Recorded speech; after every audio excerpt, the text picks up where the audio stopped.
independent movie.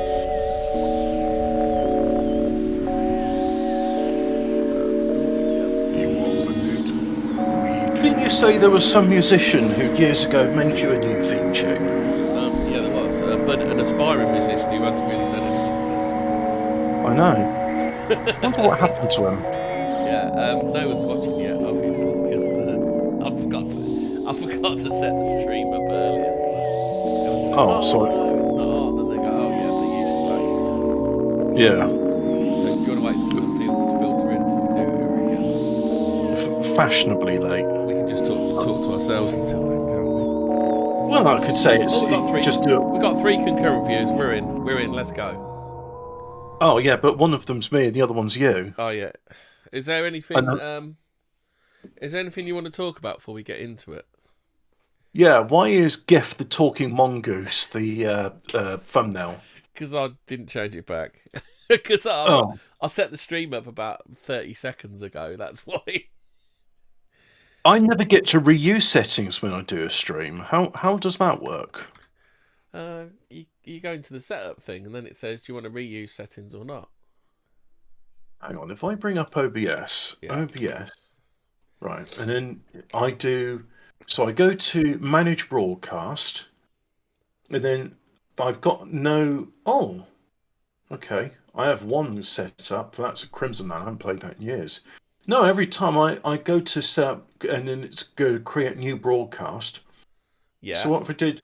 And then at the Yeah, bottom of that, so you click on the bit. Hold on. I'll remember these settings. Reuse. Should be reuse.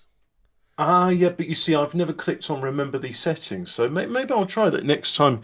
I'm streaming Fallout London at the moment. Yeah. So we're going to talk about a bender tonight, aren't we, of it? Ah, yes, the benderiest of benders, the biggest bender there ever was. Right. So according to Wikipedia, his name is Or E Gehel Kel R. Oh, I'm sorry to announce to the audience, but Hemi's having a stroke. Sorry, I just had a stroke. No, it's Ori. I think it's supposed to be Ori. You got to pronounce the. Oh, it does read it out for you, doesn't it? Just bring up your phlegm whilst you're saying it. Yeah, Ori Hella. Ori Hella. Yeah, there we go. Yeah. I feel like I'm right in the middle of the stettel at the moment. Although we're going to call him Uri Geller because I think Uri is a better way to say it. Uri Geller. Anyway, we decided to talk about Uri Geller because, in case you haven't listened a few weeks ago, we did about James Randi, and there was just that absolute like BTFOing of James Randi by Uri Geller and his people. I was never invited to this event. Yeah, it was an open event, Randy. You could have come at any time, dickhead. Yeah, but there were people in the test area. Weren't there was nobody in the fucking test area. What was it? It wasn't test area. What was the phrase? We need to find that thing again. Yeah. So James Randy on Uri Geller rebuttal. You should be able to find it on here. Stargate Collection. How put off responds to James Randi. Is this the one? How put off responds to James Randi's book Magic of Uri Geller. In there, isn't there? A PDF file. A PDF file. You're not allowed to say PDF file in there, right? A PDF file, which it's got file in. Yeah, document archive. Yeah, so this is John Greenwald, undated document from the CIA Stargate program. Dr. Hal Puthoff. That's not the one, is it? No, because it's a test. It's a rebuttal, isn't it, of the test thing? Well, oh yeah, that's the thing. So Dr. Hal Puthoff presents a rebuttal to James Randi's book, The Magic of Uri Geller, and I made a chinky for my dinner tonight. Well, it's just a simple beef and tomato, but I put Chinese 5-spice. Something in it is really making my nose itch. So somewhere in here, there's a PDF file, isn't there? Yeah. So So I'll just read the blurb whilst you're hunting for the PDF file. It offers a fact sheet to correct the misconceptions and errors put forth by Randy in his book, while shedding light on the world of the Stargate program, which, by the way, is a real thing. And annoyingly, it's not about interdimensional travel. That's a bit of a red herring. But the Stargate program is real, and there is another Stargate program which does involve travel. Was it this year? Was it? No, last year. Was it end of last year? Yeah, I was going to say this year we've only had like a CIA reading room books. What's this? Geller a fake, says ex-manager. That's the one, isn't it? James Randi, also known as the Amazing Randy, sex offender, was a renowned magician, escape artist, and sex offender. So on the other hand, Dr. Hal Puthoff is an American physicist and parapsychologist who's been involved in various classified research programs. So that's not the one. That's just where they say he's a crank. I don't know. I can't find that. I can't remember where I put it. James Randi, crank and a con man who seeks to discredit other con men to make him look legitimate. Yeah. Dr. Hal Puthoff, real and not shit. Right, here we go. Here's the document. 8 pages. Yeah, here's the one, mate. I found it. Oh, have you? Yeah, so this is the one, and the Black Vault. The Black Vault. Black Vault documents. So there's a preface by Jaroff on page XI. Geller convinced executives and researchers at the Stanford Research Institute that he could, among other things, distort solid metallic objects. Fact: SRI's position on Geller's putative metal bending ability. Yeah. Putative. I was going to... Putative you should say that in a Nigerian accent, I think. Putative. Putative? What means putative? Putative means generally thought to be or to exist, even if it may not really be true. So, black excellence is a putative statement. Right. So, SRI's position on Geller's putative metal-bending ability, is clearly stated in the researcher's Nature publication. It has been widely reported that Geller has demonstrated the ability to bend metal by paranormal means. He's a bender. Although metal bending by Geller has been observed in our laboratory, we have not been able to combine such observations with adequately controlled experiments to obtain data sufficient to support the paranormal hypotheses. And that was published in Nature 252. I still don't think that's the right one. It says that rebuttal where James Randi keeps saying about about it's in the something area, like the bagging area, the target area. That was it, weren't it? I am on page 1 so far. I'm flicking through. It's the target area. Do you remember? They were page on the target 7. area. Few of the Geller experiments, especially the famous test at the SRI in which Geller performed apparent miracles of ESP, including the reports. Yeah, Uli Geller. Yeah, it's like a flavour of God. Geller. You know, I was in playing Fallout London earlier today, and I picked up some Iron Brew in it, and I just thought I want some Iron Brew. You want to get? Did you know that the Iron Brew 1901 is the one you want because that's the original recipe? Yeah, and that doesn't have any caffeine in it either, which is interesting. The other one. Have you ever had Iron Brew ice cream? That's really nice. No, I had hot oil. You ever had hot Iron Brew? Why would you have it? It's like spicy Iron Brew. Oh, I thought you meant as in warming it up. No, they do like a spicy Iron Brew, like they do with the Also, like ginger beer, but like Iron Brew. Beer, yeah. Is it ginger beer? It looks like a ginger beer. It talks like a ginger beer. Post misinformation on the internet like a ginger beer. So Randy, page 7, formed apparent miracles of ESP, including in their reports the fact that on one Shippy Strang, once claimed by Geller as his cousin and his cousin brother was present. Yeah. Fact. During this SRI experimentation, neither Shippey nor any other potential Confederate was permitted in the target area. The South will rise again. A precondition for experimentation adopted on the basis of advice by project consulting magicians. I'll tell you what. I'll do page two. This is still the first page. I'll do page one, then you do page two because. Oh, Hobbit. I've found there's a link in it. There's Geller versus Randy. The decision. I really want to see that as a cage match where they've got like barbed wire wrapped around their knuckles. Yeah, and there's like a baseball bat with there's like a baseball bat with barbed wire wrapped around it in the middle, and one of them has to get to it. And they do that thing where they dip their hands in glue and then put it into like the Smarties or M&Ms. Oh, hang on, that was Hot Shots. Do you know John Doe was also sued Uri Geller? But hang on, that Hot Shots. You know the bit where Charlie Sheen is like dipping his hand into gummy worms and other sweets. Yeah. What's that? Is that a Jean-Claude Van Damme film he's parodying off of? Okay, so this is Uri Geller versus Uri Geller, appellant. James Randi, a.k.a. Adam Jersin, a.k.a. Donald, a.k.a. Truth's Bodyguard, a.k.a. The Amazing Randy, a.k.a. Randall James Winge. Committee for It's a lot of names you've got there.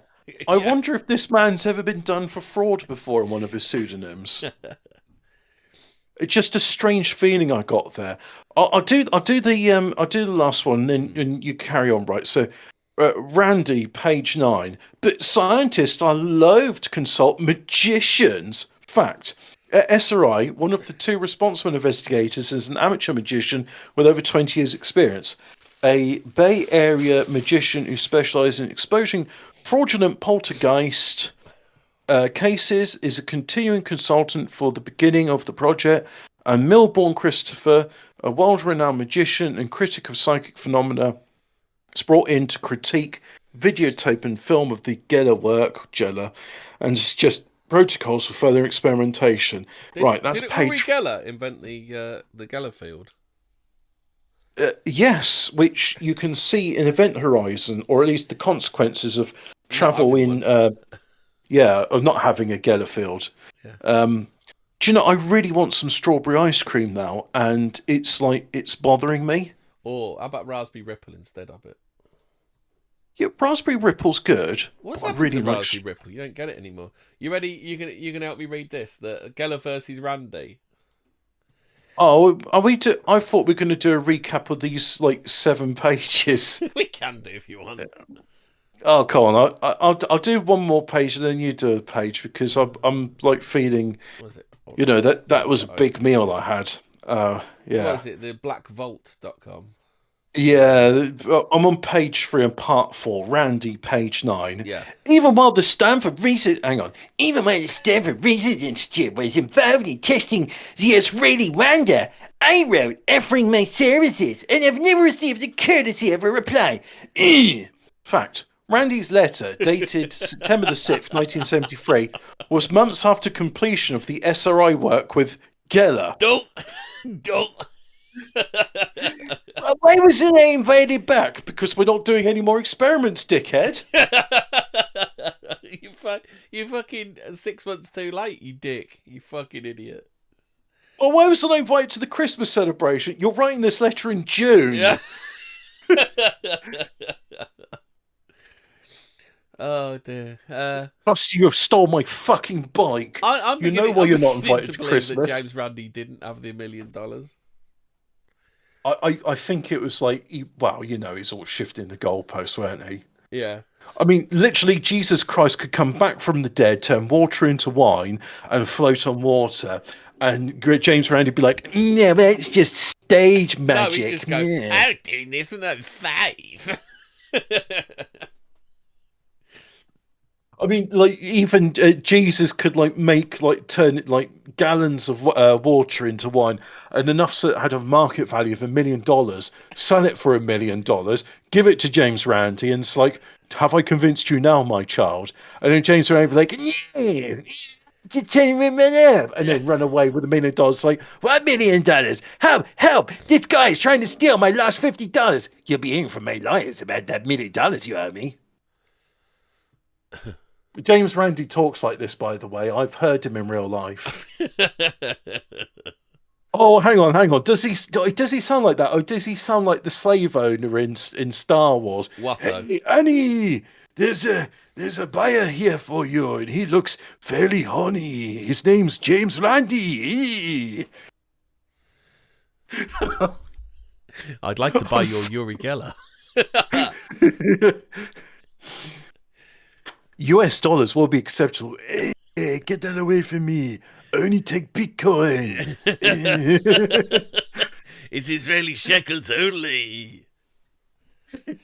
Your US dollars don't work here.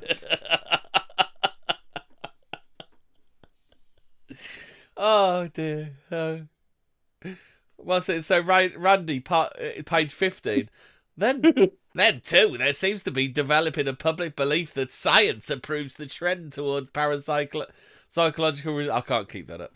And that most people believe in psychic marvels. It is a fact that the vast. No, I'll tell you what. You do the James Randi voice, and then I'll do the fact voice in the in the That's Life presenter voice. Annie, then too, there seems to be developing a public belief that science approves of the trend towards psychological research, and that most people, Annie, believe in psychic marvels, like you winning against Sabulba. It is, in fact, the vast majority of scientists today have no interest nor belief in these things.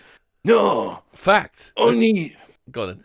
Fact. According to a recent survey reported by Chris Evans in the New Scientist, is that PP? Is that page? Page 209. PP page? PP? Is that page? Yeah, PP poo poo page. PP poo poo page. January the 25th, 1973. Parapsychology. What questionnaire revealed? 67% of nearly 1,500 responding, the majority of whom are working scientists and technologists, consider ESP to be an established fact or likely possibility, and 88% held the investigation of ESP to be a legitimate scientific undertaking.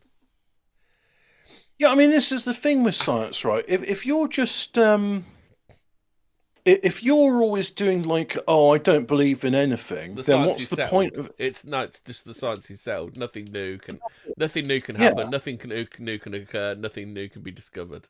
It's all done now. This may be controversial to new scientists, but in the olden days, that would be described as dogmatic. Yeah, and therefore, you're not doing science, because in science, it's like, yeah, let's investigate this stuff. Hey, Galileo, shut the fuck up. We've settled this. Yeah, the science is settled, Galileo. Go fuck yourself. How about you get a crucifixion? Yeah. That'll teach you to try and teach us about heliocentrism, devil worship. Yeah. Oh, are we on to the next bit? Yeah, we are, yeah. Oh, Randy, page 34. Peter, for pretty in nature article. I can't do the Annie, my name's Wallo. I can't do it. You sounded like a surfer dude, Hobbit. I know, that's I can't do it, but I know he's supposed to be like a flying Fagin, but I can't do it. Yeah. Peter reprinted the nature article with a 1.5-page introduction. Following paragraph implying editing out of material unfavorable to the paper.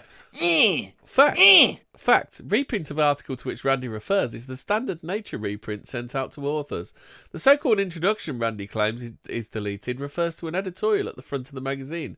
Several pages earlier, Nature reprints standardly do not carry editorials, letter to the editor, etc.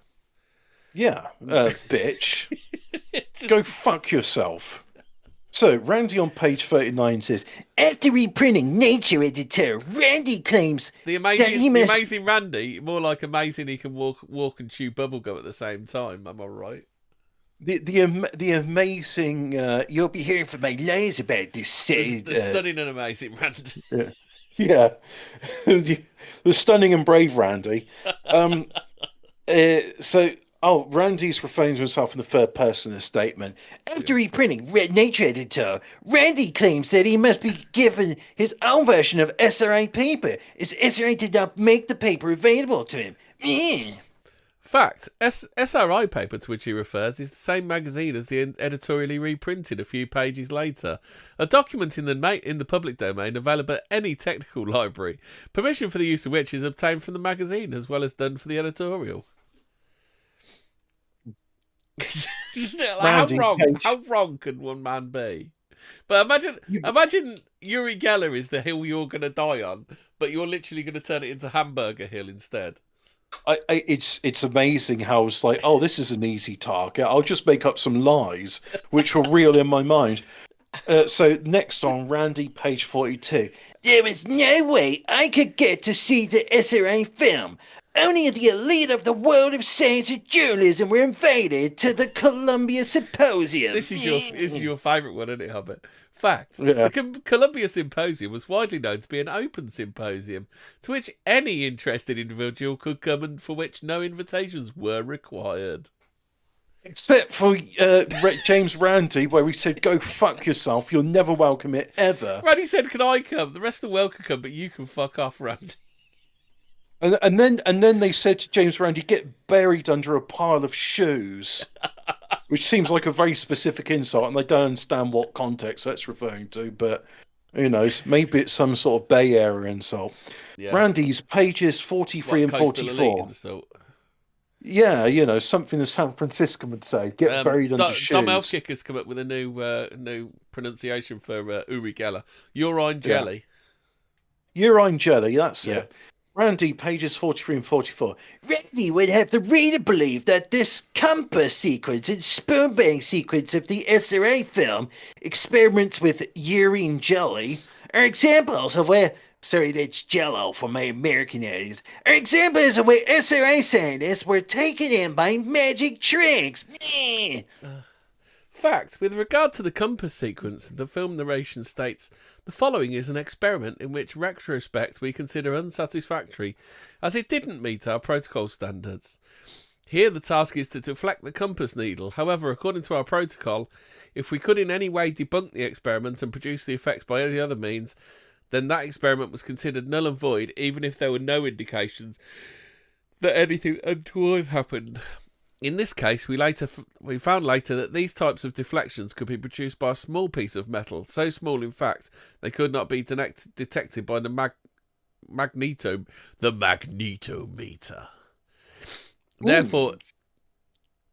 Therefore, even though we had no evidence of this, we still considered the experiment inconclusive and unsatisfactory type of experiment altogether.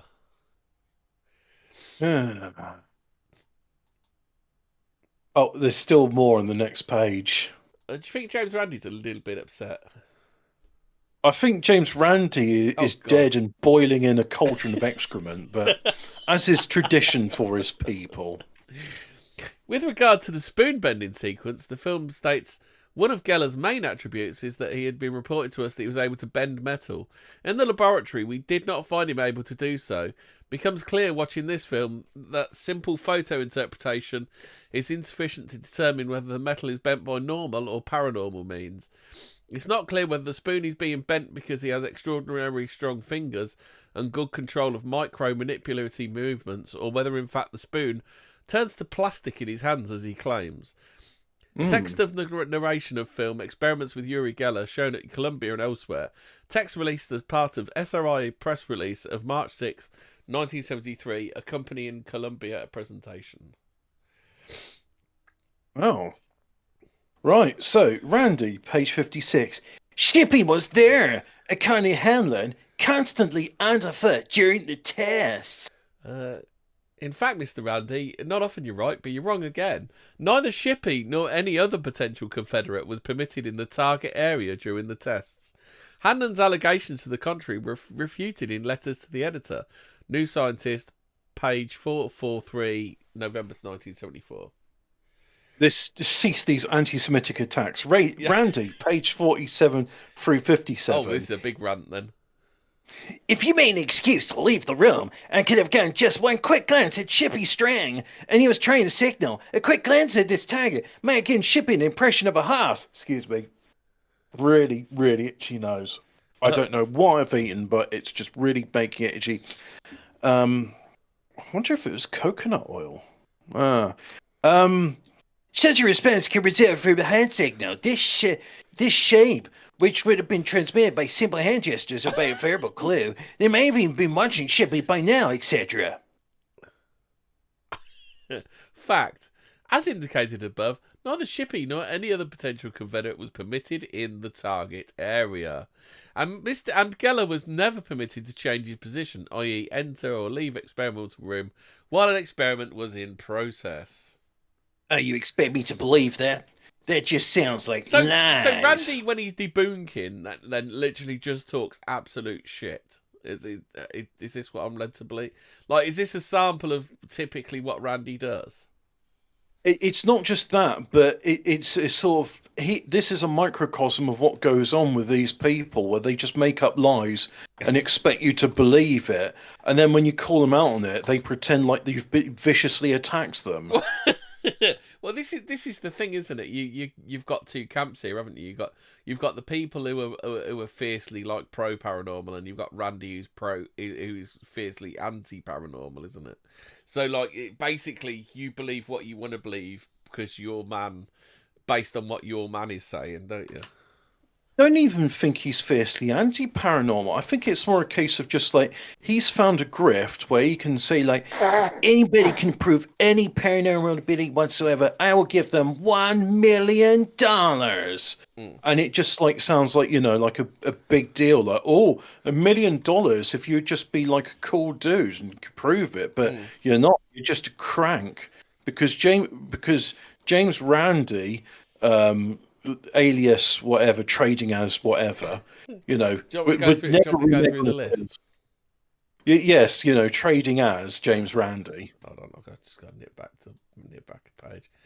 Right, so that's AKA Adam Jersin, AKA Donald, AKA Truth's Bodyguard, AKA The Amazing Randy, AKA Randall James Swinge, Committee for the Scientific Investigation of Claims to the Paranormal, appellees. Because he was an appellant. Hellies. Yeah. So Uri Geller was the appellant, and that he was the appellee.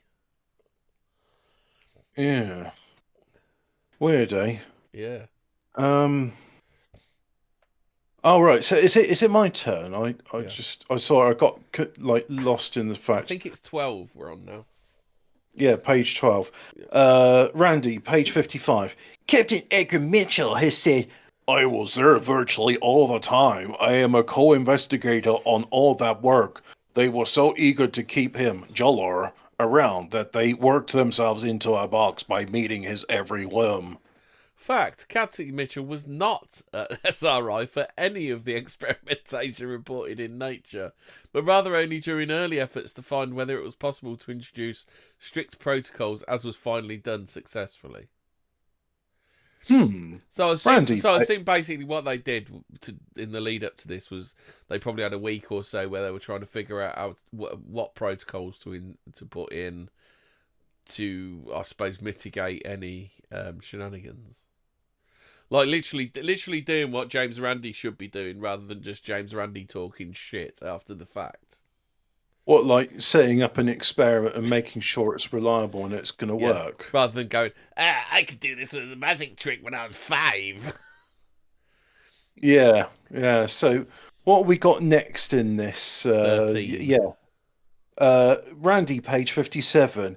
only in the test where there's no possibility of transmission of data from a Confederate did Geller refuse to try the test or just failed it. Referring to experiments 5 to 7. Fact, 2 of the 3 experiments, 6 and 7, were carried out under the same conditions as all of the others. No potential Confederates in the target area. This was it, the target area, weren't it? They just go, there was no one in the fucking target area, right, Randy, you cunt. The third experiment, experiment 5, was a special clairvoyance experiment, again, with no potential Confederates in the target area. Yeah, dickhead. Target area. They weren't in the fucking Randy. Target area, you cunt. Yeah, Randy, go fuck yourself. Randy, page 58. The great Randy, the great fucking target area, more like. The great fraud currently trading as James Rand, currently deceased, page 58, with regard to the Faraday cage experiments. He could even reach his arm out of the cage. What is this to prevent Shippy from signaling that he's free to go? Nothing. Fact, the Faraday cage is entirely sealed and guarded. Only by opening the door can one reach out. With regard to Shippy acting as a confederate to signal Geller, again as in all experiments, neither Shippy nor any other potential confederate was permitted into Hobbit The target area. or knew of the target, a precaution insisted upon and followed as a result of advice from consulting magicians. Weird, eh? Yeah. Hello, guys. It's Grove like no to one see. was in the target area, isn't it? My father has to get out of his own bed. Let's not get the facts in the way of a good story. Yeah. Randy, page 63. And is it not curious that this Geller test series was never reprinted or mentioned by any of his SRA disciples? Referring to the 100 envelope double-blind clairvoyance test that Geller failed. Trevor Worstbaum says, I, sir, would bend $1 million for a spoon. I would gladly bend a spoon for you today for a hamburger tomorrow. So have you read 15 of you, Hobbit? Yeah, that's all it is. It's a very short one. Yeah. This test with its negative result is also in the Nature paper, 4th paragraph from the end of the section on Geller.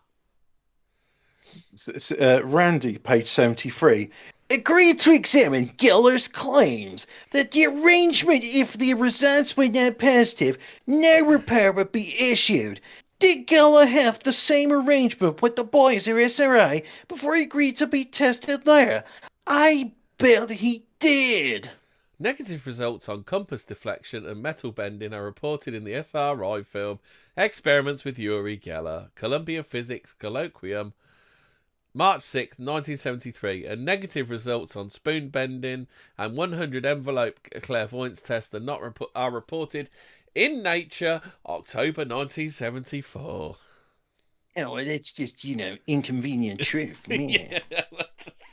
Hey, what are you doing bringing facts to this? I'm the great Randy. You'll never get $1 million from me. I'm the great Randy, ignorer of facts. I'm the great Randy, changes of name like you change your socks. Why would a man change his name so many times? Randy, page I have no 1. idea. Would it be a man that offered to pay out $1 million that he doesn't want to? Or a man, who's when asked to be interviewed by the police, just hangs up and gets rid of the phone and disappears. You'll never get that $1 million from me. Randy, page 107. $1 million? Well, you were absolutely not getting that $500,000. Help! This man's trying to steal my last $25,000. You'll be hearing from our lawyer about this $10. You owe me. Now, SRA, in its great wisdom, has called in a magician briefly as a consultant. Not before Geller's test, mind you, but after. With them, the alarm system is installed after the robbery. Is this interesting to note that when Geller did a subsequent series of those tests, there, page 62, he failed. Any connection? Look, Randy, you cunt. I'm going to come and fucking open you up like a tin of beans. Geralt would have been brilliant for reading out these Randy bits. Yeah. Fact, SRI called in a magician as a consultant before any of the tests with Geller, not after. A magician who specialises in exposing poltergeist cases as frauds. Real one. Hey, is this why Randy's getting all butthurt? Because instead of getting a job, they gave it to a legit magician. one. Rather than somebody who just changing his name, who thinks being a magician is changing your name every 5 minutes, they've got an actual magician that does tricks and shit. The amazing name-changing Randy. And for my next trip, I will disappear from child support. His name's a quick change act, isn't it? A quick name change act. If Randy... Bam! And the identity's gone. Bam! Bam! And the bills are gone. If Randy is referring... Bam! And the child's not mine.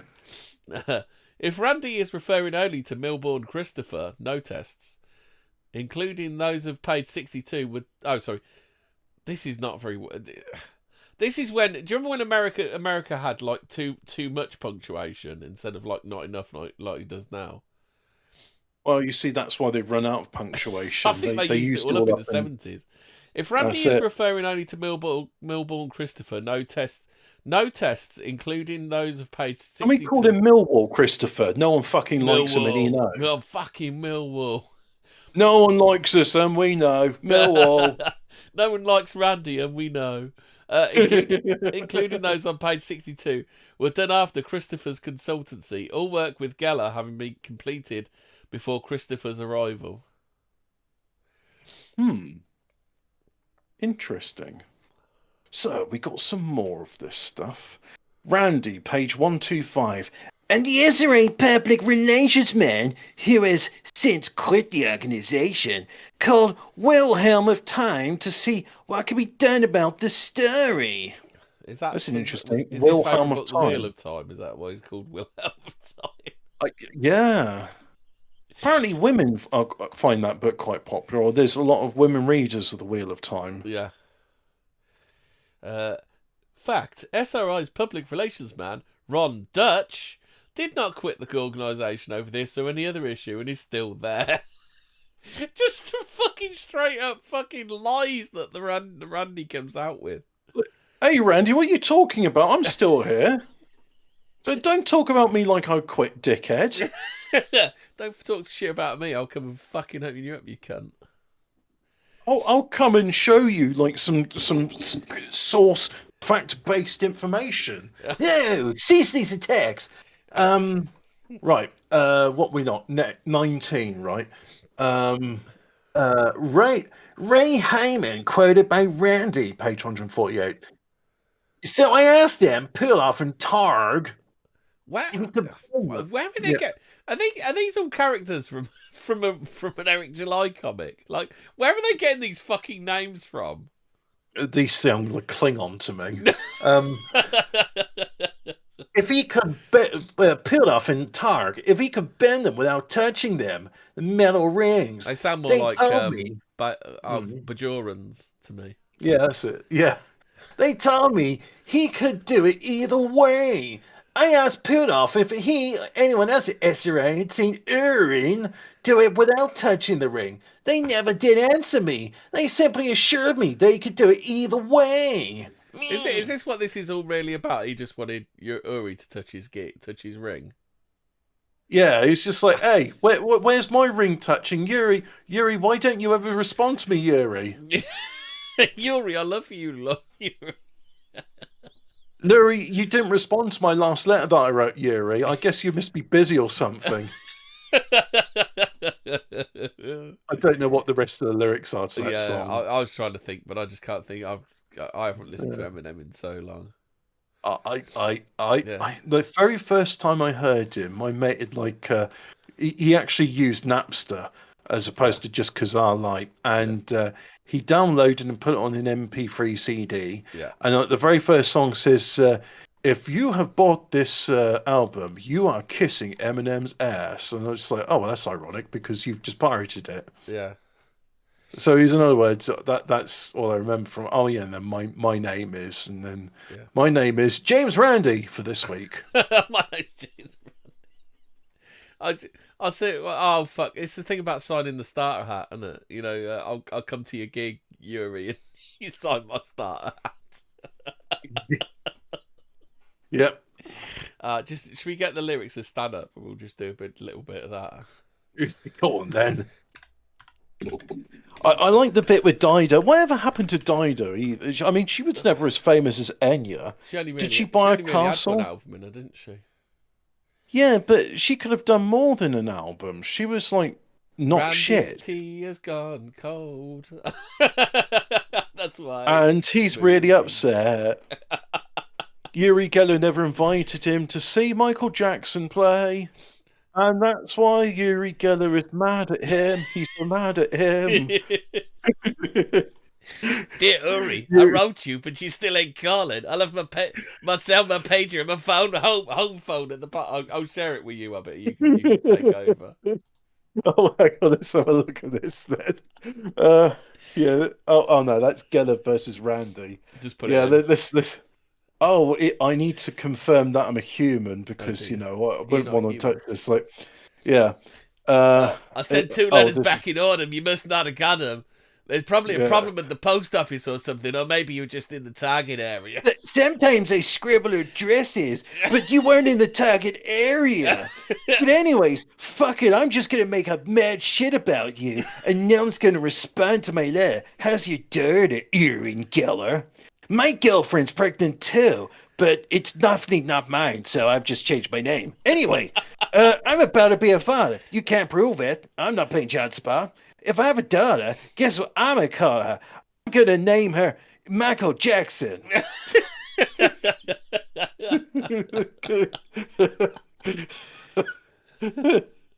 I read about your Uncle Michael too. I'm sorry. I had a friend kill himself over some bitch who didn't want him. You probably hear this every day, but I'm your biggest fan, and I even love him for that stuff you did in the target area. Even though you totally got help from, what was his name? Shippy? Shippy. Giving you hand signals and shit, but that's okay. I won't tell people if you don't. So are we ready to do the next Randy bit? Yeah, let's do this. What's the next Randy bit? He's fucking insufferable, isn't he? Oh, no. That's just part of his natural charm. Dido did 2 albums. Oh, okay. Well, that's 2 less than Enya. The follow-up must have been a banger. Randy, page 157. First of all, Taylor's statement about the magician is not true. Where he got that idea, I cannot tell. There was no magician present. Fact. Taylor's statement is true. He got it from SRI researchers. A magician was present. Randy, page 173. You make me kill, Professor. This would be better if it was a phone call or something. Just Randy fucking gradually losing his shit as he's getting PTFO'd. You make me kill, Professor, that you're canapants in America. And then I watched as all the refutations and fact-checking then he descends to, fuck you, I'm going to put you in a boot and run you into a river, you fucker. And then I watched as all the fact-checking and citations ran off him like water off a duck's back, and gradually I began to hate James Randi. Randy, page 150. You may become, Professor, that your counterparts in America, Tarek and Puthoff, obtained single-sided pulses when Uri tried to hex a sensitive waiting device. And no one thought to try testing the chart recorder then either. I just imagine they'd go like this. As is apparent from the SRI film, A, the chart recorder was remote from Geller in the experiment, and B, the chart recorder was continuously monitored by film and videotape, specifically as a guard against chicanery. The only way to make this more convincing is just have James Randi in the background going, whenever you're trying to dispute what he's saying. I just imagine that every answer starts with, Randy, come on, guy, what are you doing? This isn't right. This is embarrassing, Randy. You're just getting absolutely fucking reamed out. Randy, why are you doing this, Randy? Yeah, Randy, just bro. It's like Aliens, isn't it? You're just grinding metal. Just stop it. Randy, page 189. And finally, as if there were not enough doubts about the procedures to conduct this so-called test, Times Wilhelm has reported that the set of trays with the die actually consisted of, and this is all in all caps, right? Times Wilhelm? Hundreds of rows! Wheel of Time. His name, well, no, it's Times Wilhelm. So this is in all caps, right? This actually consisted of many hundreds of rows. The object being to get a run of consecutive wins. There was no selection of a good run out of hundreds of throws. There were 10 throws only. As reported in the Nature paper, 8 of which were correctly guessed by Geller, 2 of which were passed. All the throws were reported. So, well, that's just like your opinion, man. Randy, pages 186 and 190. An elaborate hypothesis is put forward as to how Geller might have handled the dice box and cheated. Fact. Film and videotapes show otherwise, and magicians examining this material have failed to detect a conjuring trick. That's just a lie. The film was doctored, Photoshop. In the 1980s. Yeah. Not real. It's just a deepfake. AI deepfake in the 1980s. Yeah. Let's see what we got next one. Page 294. Tarek and Pudov say in a letter to Communications Society magazine that In lengthy consultation with... Hang on, this is a Klingon. Lengthy consultation with professional magicians. No viable conjuring explanation for these or other experiments reported in Nature has emerged. That's a Klingon accent. Yeah. Bob magicians, if these gentlemen have ever examined these books carefully, they may now have another conclusion. Having examined this book carefully, we find that in every instance, Randy, in his fact. efforts to fault the SRI experiments, was driven to hypothesize the existence of a loophole condition that did not in fact exist. If Randy believes that the conditions he hypothesized were responsible for the results of those SRI experiments with Geller that was successful, then by their negation, Randy has provided further evidence for the geniusness of the phenomena as observed and reported. I'm going to actually you here, right? You didn't preface your statement with facts, therefore what you said was a lie. Yeah, I didn't say Yeah. Simon Says. Yeah, that's it. So Yeah, it's, just Randy, shut the fuck up. I think that was the answer to that one, wasn't it? I was expecting more stuff about the target area. I mean, I thought there was a seem lot to of remember. target area stuff. It's funny how we the target area was remembered fondly.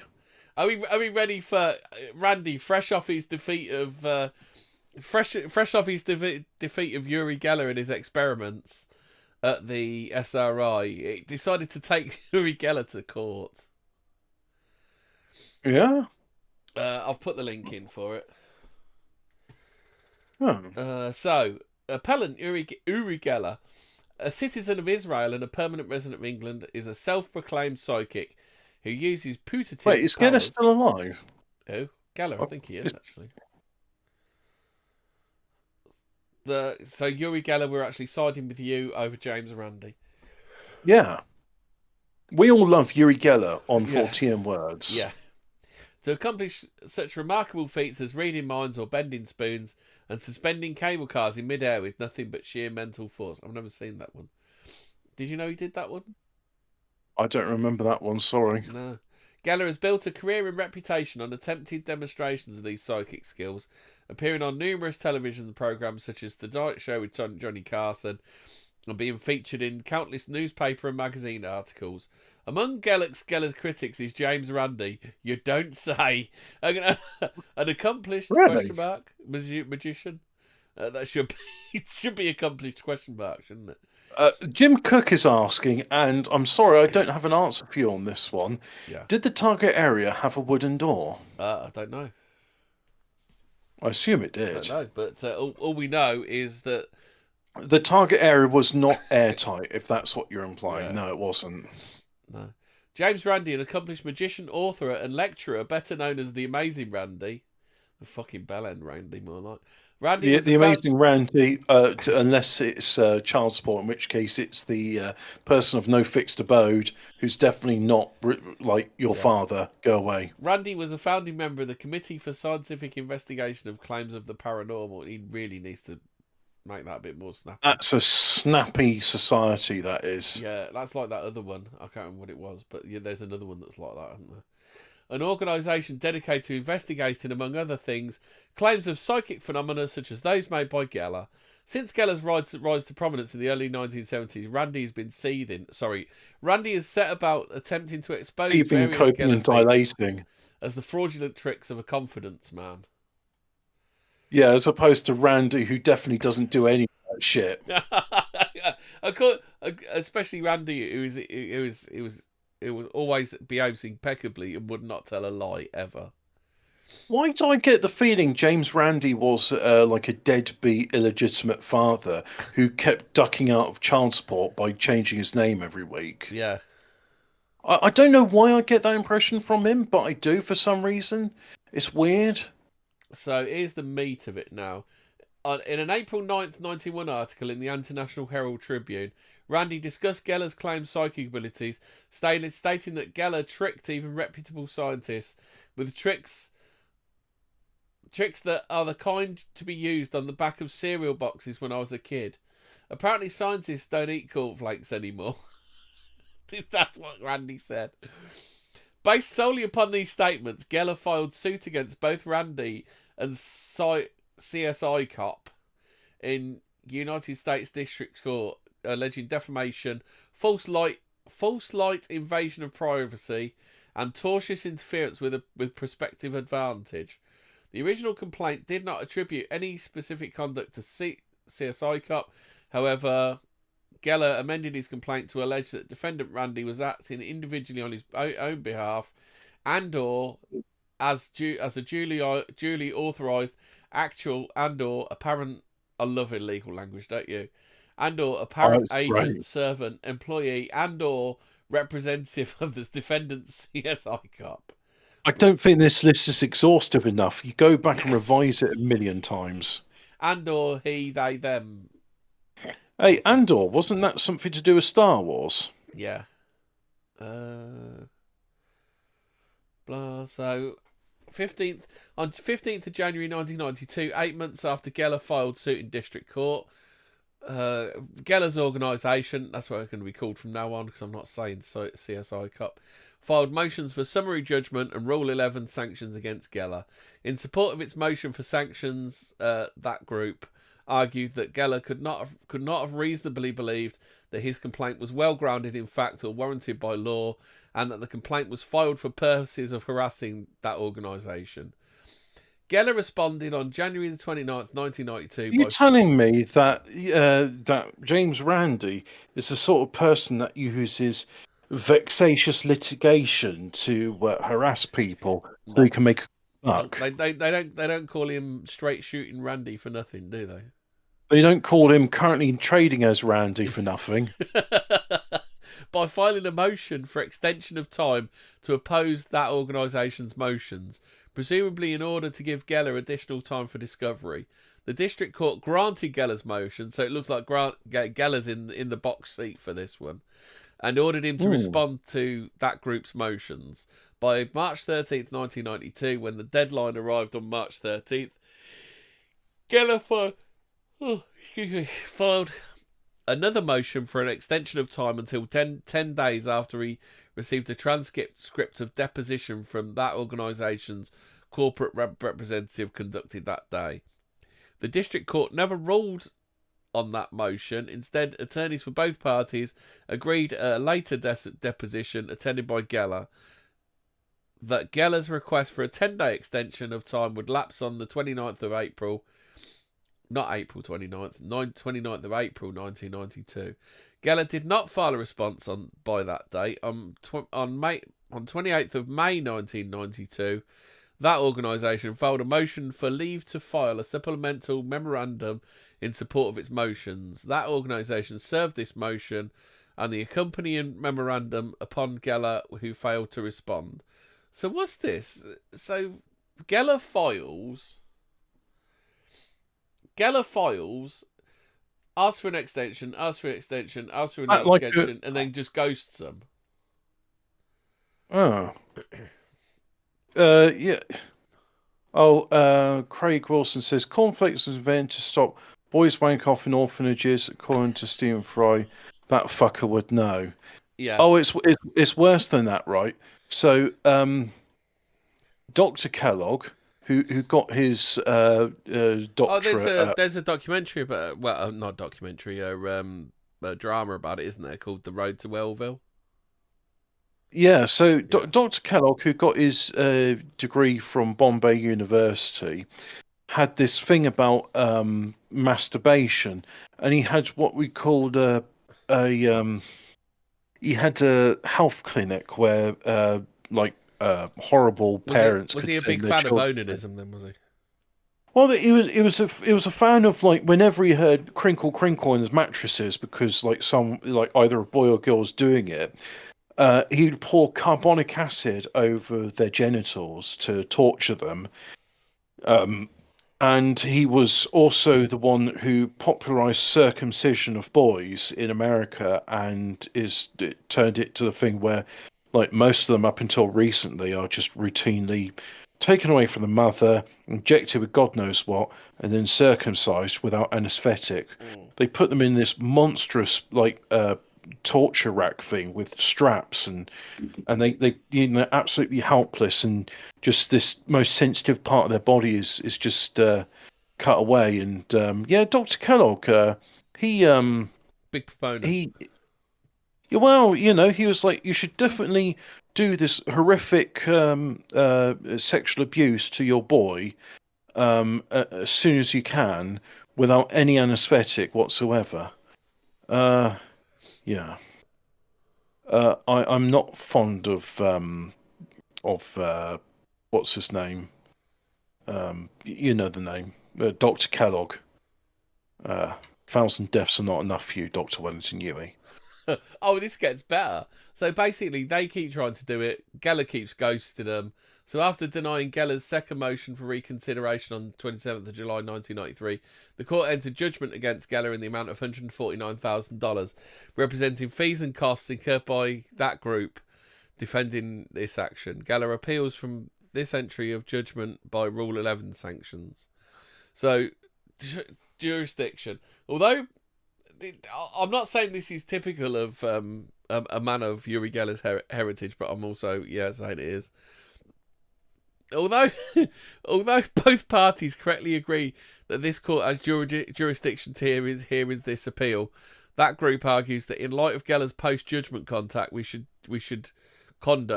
decline to exercise that jurisdiction.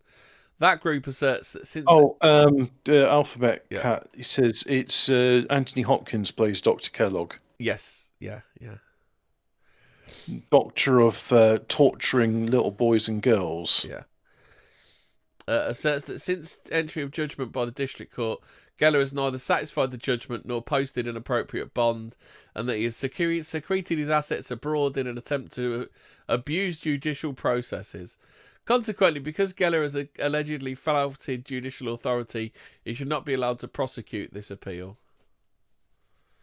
So he's been. Dom Elkicker says that he used to bake the foreskins, and that's how he invented cornflakes. No, that's how he invented kosher pork scratchings. Yeah.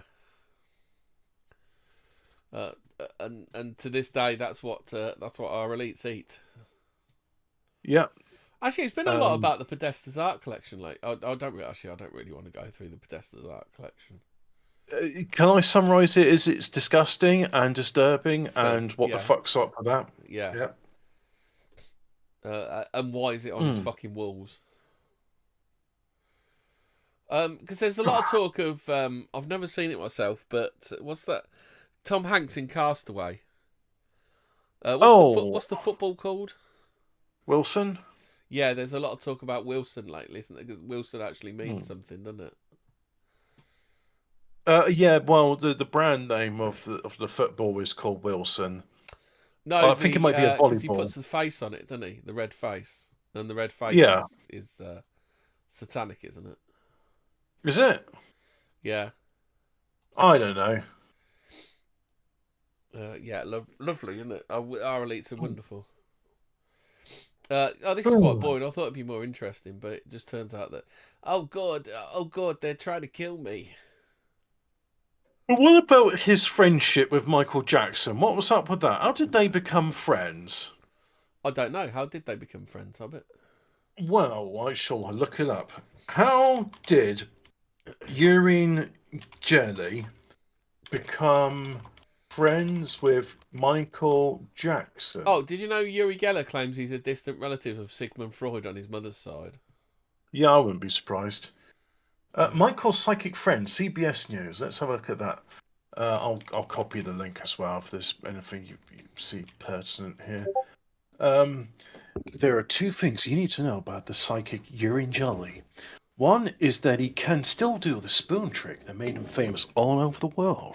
The other thing you need to know is that Geller's signature spoon trick that made him and Michael Jackson fast friends. You see, when Michael was a teenager, he read about not me the wooden spoon trick. He read about me in the American textbooks and school books, and I think he always wanted to meet me to see how I bend a spoon or read a mind, says Geller. The two became such good friends that the singer accepted an invitation from the psychic to speak at Geller's favourite English soccer club. Not too many people can get a stadium full of notoriously belligerent English. Did he talk to the monkey? Is what Bumberclat Coonface wants to know. I don't know. So not too many people could get a stadium full of notoriously belligerent English soccer fans to hold hands, but Michael Jackson apparently can. His visit prompted a unique glimpse into the sort of devotion Jackson fans still have for him. Do you remember that time Al Fayed decided to do a big statue of Michael Jackson outside Fulham? I don't remember that, no, but I'm just trying to picture Michael Jackson's going to a bunch of Millwall fans say, "Okay, what I need you to do now is hold your hands together, you know when it's time to go to bed. Yeah, I can read the clock. It's when the little hand touches the big hand." Yeah. What's the difference between Michael Jackson and the ground? I don't know. Ground has to wait for the hair. Oh no. But the footage, most of it shot by Geller and obtained by 48 Hours, also offers a view into the seeming innocence that Jackson displays about most things. I really want some ice cream. And that gets him into trouble.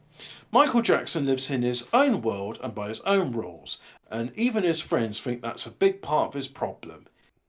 You know, when you invite children into your bedroom over onto the society outside Neverland, but people don't know Michael Jackson personally, closely and intimately, that looks wrong. It's ignorant, says Geller. Oh, sorry, that's Geller. Saying it. So this is Geller. I am a father. I have 2 children. I would never send. They sound very similar, Jackson and Geller. I would never send my children to anyone's bed. There you go. There's the Jacko statue outside Fulham Football Club. Not even Michael Jackson's bed, although knowing he won't do anything to them. But it's just unacceptable. You don't put that Jacko statue up, don't you? Balfour Beatty. Al Fayed. Oh, what? I was like Hayab crew or something, cranes and such. And in today's day and age, it's not right. Geller says he once sat Jackson down and read him the riot act. I really screamed at him. I said, "Michael, you've got to change your behavior," said Geller. Mainly with children, because again, although you were innocent and you were doing nothing to them, it just doesn't look good. It doesn't look right. He told his friend, he says, that inviting children into his bedroom one day be his undoing. Geller now wonders whether that day has now arrived. And now, this is where the danger part is. This is where the whole world looks. It is true, said Geller. I mean, these kids are innocent, and if Michael does something to them that is forbidden, then that's the pits. Then he becomes a monster, with the press of building him to be. Oh, it doesn't really go. It's more sort of like talk about. I want to know more about how they became friends. Do you want to know how Uri Geller got kind of got famous? Not Jimmy Carson. What's his name? The Johnny Carson and James Randi ambushed Geller on the Tonight Show with Johnny Carson, and poor old Uri Geller couldn't get it up. He couldn't perform. Oh, what? So it's like James Randi's been harassing him for a while. Yeah. This Hey, was. Gellert, I'm your biggest I'm fan. trying to work out 1973. Oh, so it's 1973. So 1973 was the year of the James big Randi feud. wrote a book, but every fact was wrong. He got this book published, even though it's wrong. And here's all the refutations about the target area. James Randi is so wrong. He's wrong about everything. I can't remember the rest of what Dido said in that song about James Randi getting it wrong. Yeah. Yeah. Do you know he was in a horror film in 2001? He was in the horror film Sanitarium. I've heard of that film. I didn't know he was in it. Oh, Did you know it was also a that Metallica song, wasn't it? Do you remember when Vinnie Jones briefly had an acting career? He did Lock, Stock, and then did a bunch of shit films. Like he's in a film with Steven Seagal. Oh, awesome! I know. There's this a guy I know. He sent me he's telling me about these reviews of Steven Seagal, and like it's difficult to sort of recommend one single video of it because all of the videos are titled "This Steven Seagal movie is the worst movie of all time," and it's just like goes on like every single video they've uploaded is "This is the worst movie of all time." It's kind of funny actually. I liked him until he got kind of fat. I think like Glimmer Man was probably his last decent movie. I just kind of like the fact after that.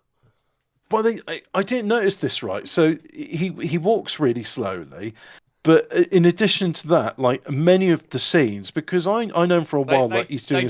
They do the jump cut, slappy hands, don't they? That's how they get around it now, don't they? He stands there, just flaps his hands around. They do some jump cuts, and then that's it. The bloke's lying on the floor, and he. But my favourite one is where he can't even be bothered to stand up for a fight scene. He's just sat in the fucking chair. And he's not tied to the chair, and I think it's just like, and then there's like scenes where he's doing a drive-by, and he's always saying about, this white boy doesn't know the trouble he's in. It's like doing drive-bys, making a dancehall album, saying "Me want the punani." Does he think he's black? I don't know.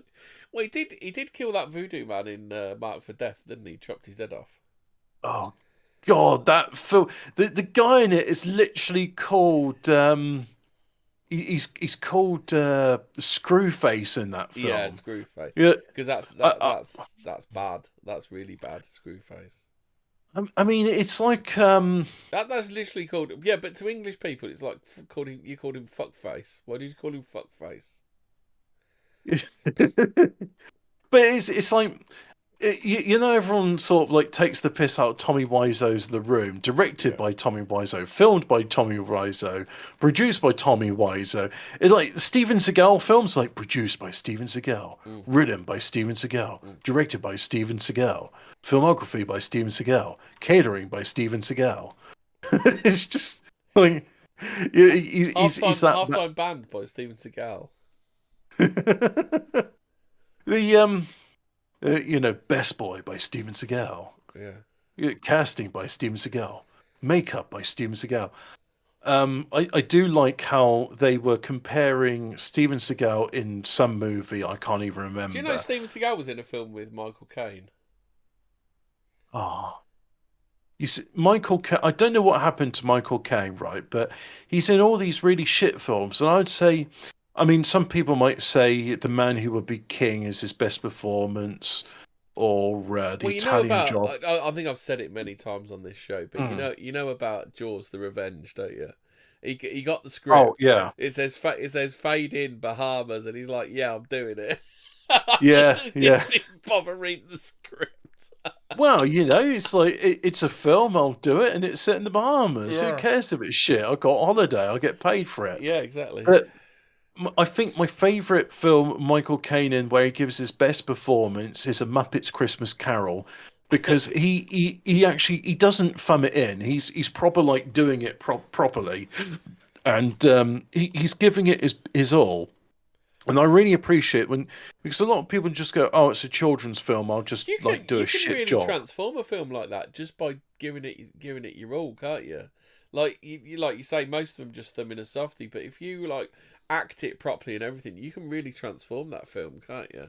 and turn What it into like annoys a joke role into a really good role. Well, what annoys me is this idea that, oh, they're children, they don't care. So we put like the worst quality clothes on them, all artificial fibers, which I'm Yeah. sure will cause them to have like asthma and other problems. And then you give them fucking shit food like chicken nuggets is supposed to be a treat. Yeah. Fucking hell. And then you give them absolute shit entertainment. I mean, there's kids these days and they're raised on cocoa melon. And oh my God, right. Here's a thing Yuri Geller would talk about. This is proper Fortean, right? Yeah. So cocoa melon is like MK Ultra for babies. What they do, I'm not even joking about this. They have the thing called the Distractotron, and the Distractotron is just like showing stock footage of like a man making a cup of tea, buses in a busy London street, a tractor, fields, just various sort of other things. And what they do is they watch the babies. On one side, they've got cocoa melon. On the other side, they got the Distractotron. And if at any point, if the babies are watching the Distractotron, they make a note of it and realise that, this stuff isn't captivating enough. We need to make it even more weaponized. So bright saturated colors. I've never watched a Cocoa Melon thing, by the way. I saw like 1 second of it and I thought, oh, this is Elsagate, double pregnant spider thing. Did we ever do a YouTube on the Elsagate conspiracy stuff? No, we haven't done Elsagate. Oh, we should do that at some point because it was really weird and there was like all this stuff like double pregnant Elsa. Wasn't it Spider-Man that got her pregnant or something? Spider-Man, Mickey Mouse, Mario's in there, like all these copyrighted characters, and they were doing like weird things like Minnie Mouse gets Mickey to eat poo from toilet, and Mickey Mouse double vaccinates Minnie in the bum. So she's got like this one bit I remember from it was she's got her skirt down The Wild to her Women knee. of Wonga is the worst film I've ever seen, says Craigworth. Never heard of that. I'm trying to think what the worst film I've ever seen is. Put syringes into her Crash bum. was pretty bad. I nearly walked out of the cinema because that is proper degenerate. That is. You seen Cronenberg's Crash? Oh, I've seen the latest film he did, which I found like really horrible. It's about like people eating plastic. Ooh. And I was talking to a friend about it. It's like, oh yeah, that caused like more than one person at the Cannes Film Festival to vomit. And I was like, oh, I could understand that because it was really unpleasant. Really unpleasant. Apparently his son's just as bad. David Cronenberg has a son? Yeah, his son does horror films now, doesn't he? I can't remember what he's done, but yeah. Oh dear. I mean, like father, like son. I think in the case of Aphex Twin, I mean, his son did some interesting stuff, but David Bowie's yeah. lad went into film directing, didn't he? He did Moon, didn't he? Is that David Bowie's son? Did Yeah, that? Duncan something, isn't it? Oh, I didn't know that was it. I quite enjoyed Moon. He did that time travel movie with Donnie Darko in it. What's his name? Jake Gyllenhaal, the one where he's on the train. He has to stop the train from crashing. Oh, is that Runaway Train? Can't remember what it's called. I don't know. I didn't think much to it. No. I thought Moon was just like a copy. He's a massive dickhead though, isn't he? He's a shitlib, isn't he? I think he banned me on Twitter. Who's that then? On Twitter. David Bowie's son. Oh right, okay. What's his name? Duncan something. Someone knows it, don't they? Duncan Bannatyne. Apparently the worst film is Cats. That does look pretty bad, doesn't it? Oh, it's got that fat bastard who's not funny, James Corden in it. God, I hate James Corden. Oh, Do you remember that time he had a row with Patrick Stewart, and Patrick Stewart said, "Listen, fatso, sit down. You're not big. You are big. Yeah. You aren't clever, and you're testing people's patience." James Corden was he was really put in his place by him, which is good because it showed Patrick Stewart can actually do something. He ain't done anything at note, has he? Like a lot of people go, "Oh, that Gavin and Stacey's good," but my God, did I not really fancy watching that ever? I watched one episode of this and I was like, oh, this is like a Peter Kay thing. I'm not interested. Is there just like some sort of thing where? I don't know.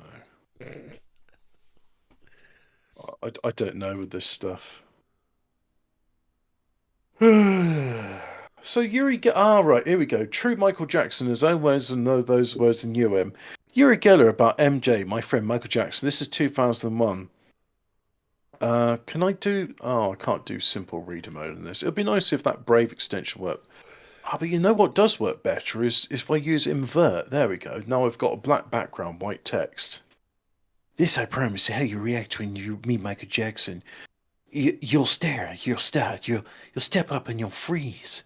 Everyone does the same thing. Fans, celebrities, journalists, children, parents, shoppers, waitresses, prime ministers bodyguards. First you look. Michael has the most arresting appearance of any man I ever saw. It isn't only the face and the clothes, it's the aura. But before you have taken that in, you start to move towards him instinctively. You take a step or two and freeze. You start rubbing a spoon. It's like being hit by a wave of awareness. Start rubbing your spoon. Is that you start rubbing? You start rubbing your spoon rapidly. First of all, you forwards and then stopping you cold in the backwash. Oh my God, it's Michael Jackson. And then, oh my God, it's Michael Jackson. I can't do Geller's voice anymore. It's straining my throat. I'm not very good with celebrities because I go up to them and I'm like, I'm supposed to be impressed, but I'm not really. So I really don't know what to say. That's what I'm. Do you know the lady that was in Smack the Pony and Coupling, the blonde one? But Yeah. no, there's two blonde ones in Sarah Smack the Pony. Thornton or the other one. Let me go Smack the Pony.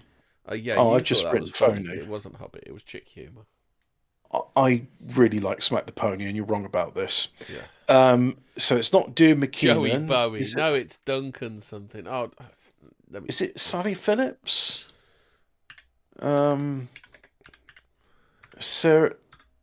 No, it's not Sally Phillips. Although I did think she was hot. Is it Sarah Alexander? Yeah, that sounds familiar. Duncan Jones. Duncan Jones, you've been gone too long. Smack the Pony. So Coupling. Here we go. So Source Code is that time travel film I was talking about, Hobbit. And he also did Warcraft: The Beginning. Oh crap! I met Sarah Alexander when I was doorman for an antiques fair, and I just sort of smiled at her. I was like, I know you from somewhere. And it was really annoying because like the very next day it's like, she was in Smack the Pony. And I could have been like, look, my favourite thing of Smack the Pony is right. There's a scene in here. It's just right. It's a woman. She's in an empty car park. And it starts off early in the morning. And she's trying to park the car, but she can't park it. So she goes out of the lines, and then she tries it again. And then this scene's like multiple scenes as well. They just keep going back to it in the episode. And the end, it's like night time, and the car park's closed up. And then she sort of parks it. She manages to take up 6 spaces, looks at it, and goes, "Yeah, that's all right," and just walks away. Hobbit, is Uri Geller affecting your mind, stopping you talking about him? Uri Geller has cast a spell on me. He's like, don't investigate James Randi. It's not healthy. Yeah. It's not, is it? Because I think it gets you. Yeah. But did you know Uri Geller teleported a dog through the walls of his house? Why would he do that? I don't know. You know, I was bored, and the dog said, "Hey, what you doing, Uri Geller?" And I was like, "Hey, watch this." And then the dog was like, "Wow, I've been transported through a wall in your house." In a 2013 BBC documentary, The Secret Life of Uri Geller, Psychic Spy, featured Uri Geller, Benjamin Netanyahu, Christopher Kit Benjamin Green, Netanyahu, Paul H. Smith, Harold Putoff, and Russell Targ. The documentary claimed... Is that Harold Putoff, like Putoff and Targ? You know, the guys that were in the... Targ, yeah. Putoff and Targ, the famous Klingon double act. Yeah. They got a show on Las Vegas. Bajoran double act. the Bajoran and Klingon double act. They go to the thing together.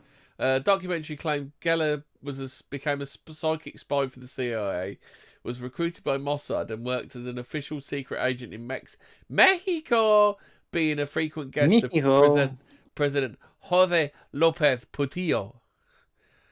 And yeah, that is Portillo, Hobbit. In the film, Geller claims to have raised floppy disks carried by KGB agents by repeatedly chanting the word, "It is, it is, it is." Yeah, that works. Yep.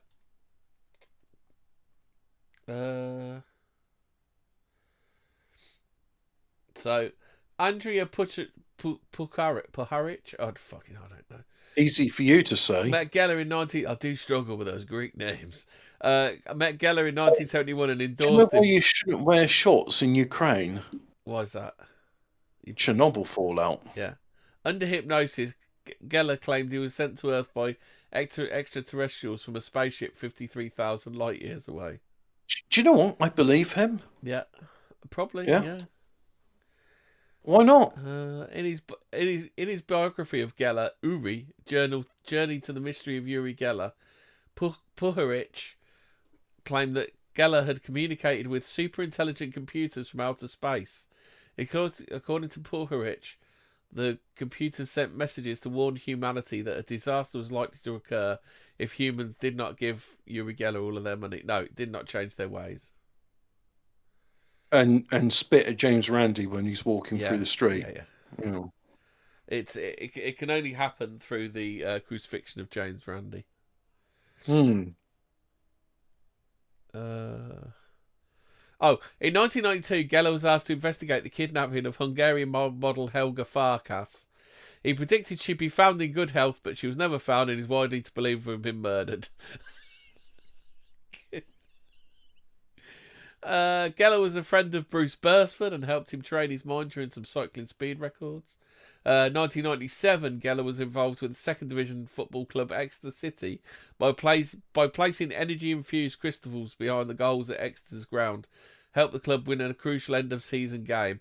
Exeter lost the game 5-1. He was appointed co-chairman of the club in 2002. The club was relegated to the Football Conference in May 2003, where it remained for 5 years. He has since severed ties with the club. He has been involved with Reading FC and claimed in 2002 he helped them avoid relegation by getting the club supporters to look into his eyes and say, "Win, Reading, win." I remember that. I watched that documentary. It was fucking hilarious. That was because he was like he was there. There was some cup game between Reading and Man United, and Man United put about 4 past them, even though Yuri was guarding the goals psychically.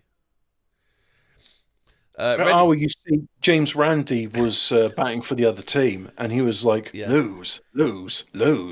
Reading manager Alan Pardew dismissed Geller's club role in the club's survival, which was achieved thanks to a draw in the critical match, stating, "As soon as we get a bit of joy, thanks to all the hard work and efforts of my staff and players, he suddenly comes out of the blue and tries to claim the limelight."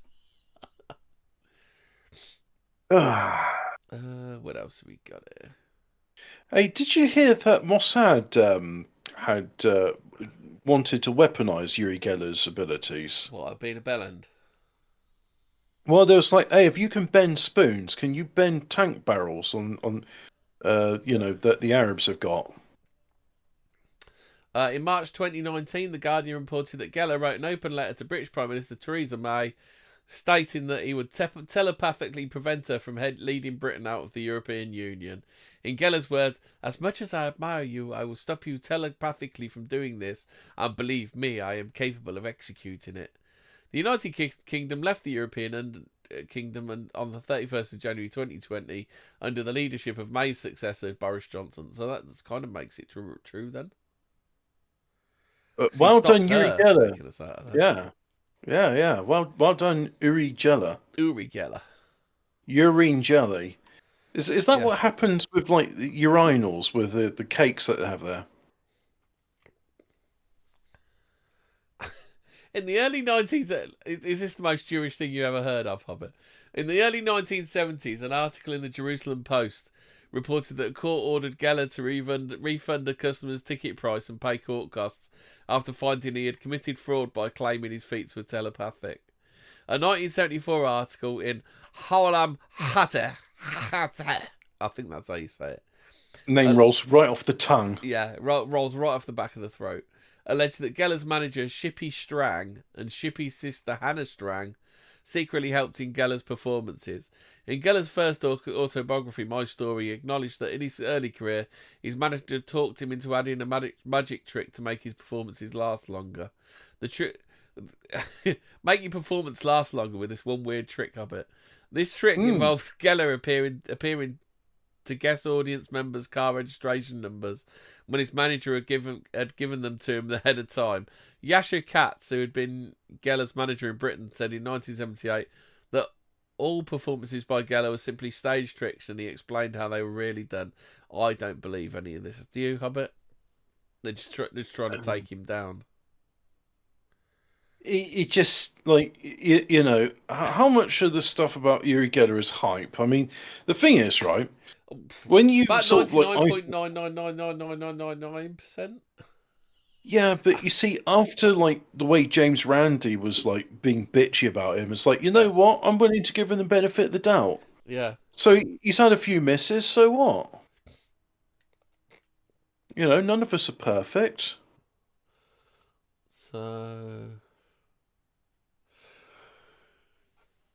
I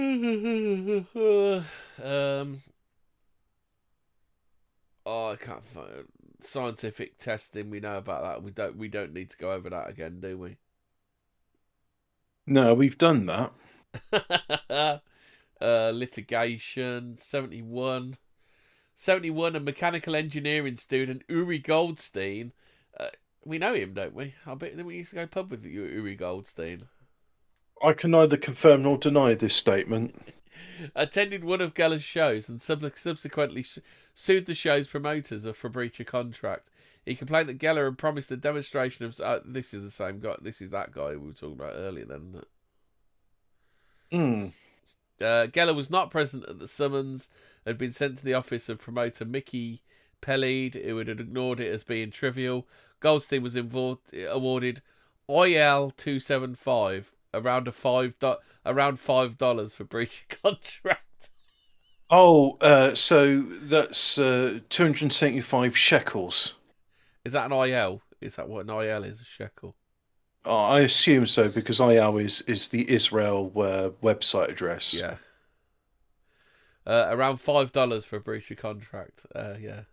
Later, Goldstein admitted he went to the show specifically with the intention of suing to get his... Have you ever sake! God, is that the most Jewish thing you ever heard of? It's like so you got Uri Geller's there conning people by doing his fake magic tricks, whilst Uri Goldstein goes along knowing it's all fake and with the express intention of suing. Oh, Jesus Christ! It's like, oh, I feel I can make some money doing this. Fucking hell. You know something about, like, the new Israeli shekel, right? Have you seen the design on it? No. The design on it features an old old Judean shekel. Yeah. But they could never find, like, an intact one because all the surviving copies have had the coins have been clipped. You know, I don't know who had done that. So the actual design on it shows like a clipped coin. Imagine that, right? You haven't got one extant example of a coin that hasn't been clipped. Dom's found Uri Geller being interviewed by Jimmy Savile. Uri Geller interviewed by Jimmy Savile interviewing him. Yeah. Can we play that? But that'll be I mean, that is creepy. So, you know, I think it's. The only thing is, I can't play it back to you, Hobbit. That's the only problem. Well, that's okay. I'll watch the show afterwards, or I'll listen to it on the podcast, which is Libsyn. No, it's in a number of places: Apple, Spotify. In a number of places. Apple, that is some we've got hot some good stuff. reviews on Apple. These pair of idiots. It'd be nice if they did some research, weren't it? I think was one of the comments. But we do research. The show is the research. Yeah, you're learning with us. Yeah, we're learning. The audience is learning, and on the Ray, we're taking the piss out of James Randi or Sir Joseph Paxton. Yeah. Smart, smart, smart, smart, smart. Smart. Joseph Smart. Paxton invented the banana. Smart, smart, smart, smart, smart. Yeah. Then he invented a new way of plate glass. Smart, smart, smart, smart, smart.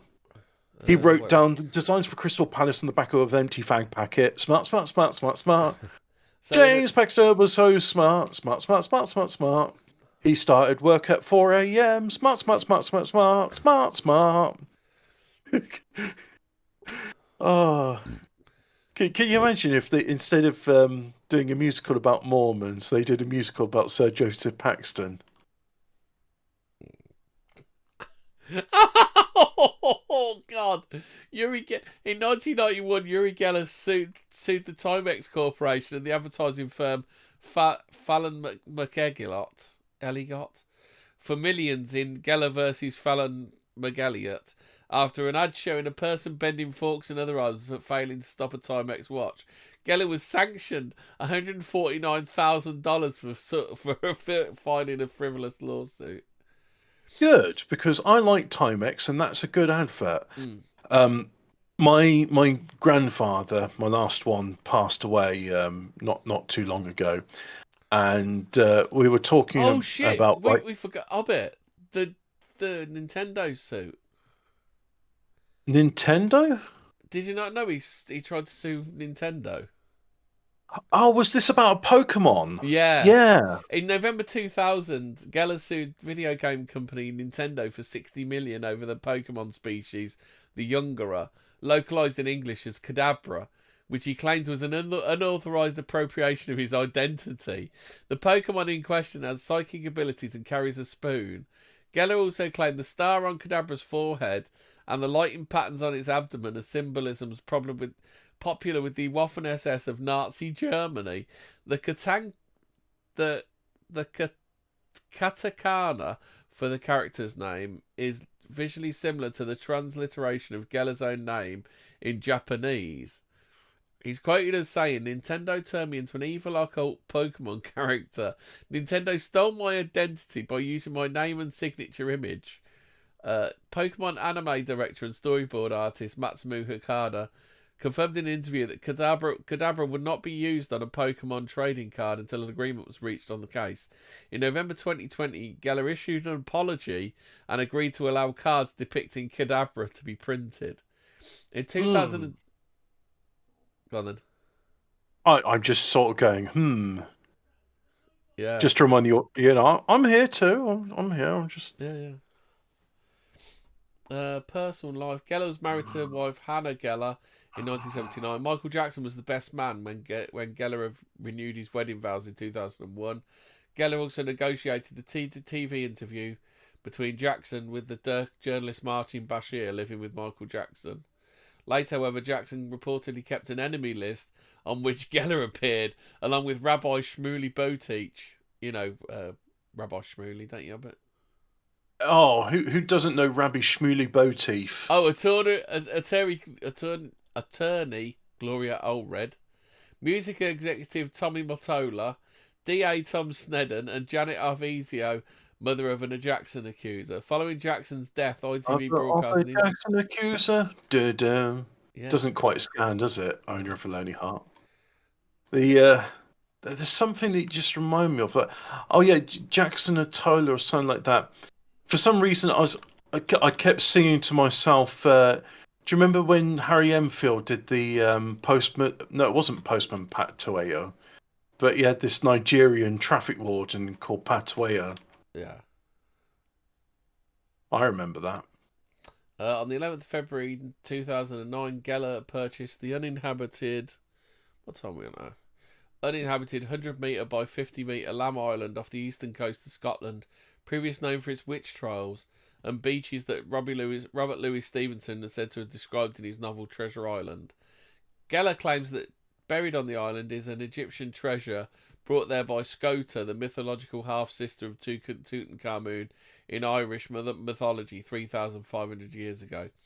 He claimed he would find funny enough, just to corroborate with something, right? Yeah. So Princess Scota became Queen Scotia and then went to she became the founder of Scotland. That's why Scotland has its name. Yeah. And so I was speaking with this. He had a master's degree in language, and I said, "Is there any truth to ancient Egyptian and Welsh being the same language?" He said, "Yep, they're exactly the same." Ooh. And I said, "Really?" He says, "Yeah, yeah." I was like, "But aren't they written differently?" He says, "Well, that's the interesting thing, you see, because it wasn't until the Rosetta Stone was discovered, which had the Greek translations of the hieroglyphics, as well as there's this other written Greek language I forget the name of, but it explains on the Rosetta Stone. It was like, yeah, and then it's like, then we looked at Welsh and realised that the phonemes used in ancient Greek are exactly the same. And then we realised that, oh, hang on, these hieroglyphs, they are Welsh, or they are Egyptian, but Egyptian is Welsh. So the Welsh are Egyptians. Now, what might be more interesting to say, or might be more accurate, is like the Egyptians claim they were survivors from Atlantis, and they lost like the knowledge of how to do stuff. Because if you look back at it, the older you go in Egypt's history, the more advanced the pyramids are and more precise their engineering, and they gradually become sort of more mongrelized, especially when the Arabs start breeding with them. But what might be more accurate to say is that both the Welsh, the Scots, and the Egyptians are all refugees from Atlantis. Hmm. So I'm half Atlantean then, I bet. Well, you know, it's descendants of Atlantis. They're using the same language, which we call Egyptian, because that's like what Herodotus said. He said, "I decided to start my histories with Egypt because they are the most ancient of all people." And then I think it's Plato that says they come from Atlantis, but Herodotus might corroborate that as well. So anyway, sorry, we were just talking about Skota, and that's why. So he claimed that he'll find this treasure through dowsing. Geller also claimed to have strengthened the mystical powers of the island by burying a crystal orb once belonging to Albert Einstein. In 2022, Geller sought to declare Lam as a Republic of Lam a micronation. We talked about another micronation, didn't we? Oh fuck, what is it called? Polynesia? No, the micronation Sealand. that was made of a spit that disappears most of the time. Do you remember that one? Oh, it's not Sealand then. No, the Republic, Melchizedek. Do you remember Melchizedek? Oh, yeah, that was, they were trying to buy land, weren't they? Yeah. What is it with Israelis and wanting to create micronations? Where they have like where child abuse is legal. It's strange that the Republic of Melchizedek, they were countrymen of Uri Geller, weren't they? Then again, I mean, they get away with child abuse because they just say it's part of their tradition. So Uri Geller's lived in Tel Aviv since 2015, and in 2021 he opened the Uri Geller Museum. You can see that online, actually. I remember seeing this like advert for Israeli tourism, and they were talking about Tel Aviv being the gayest city on earth. What's up with that? Did you know Uri Geller and Rabbi Shmuley did a book together called "How to Circumcise Your Son and Suck the Blood"? Yeah, your one-stop guide to performing a Brit Milah. I think that's what they call it. Well, do you know Geller's done some non-fiction as well? He never. Really? Ella. The only one you got a link to is Ella that people talk about. It's a really cheery book. It tells the story of Ella Wallace, an abused 14-year-old girl living in Bristol, England, who develops telekinesis, levitation, and other psychic powers and achieves fame while at the midst of a power struggle between adults who want to control her. Semi-autobiographical, isn't it? Yeah.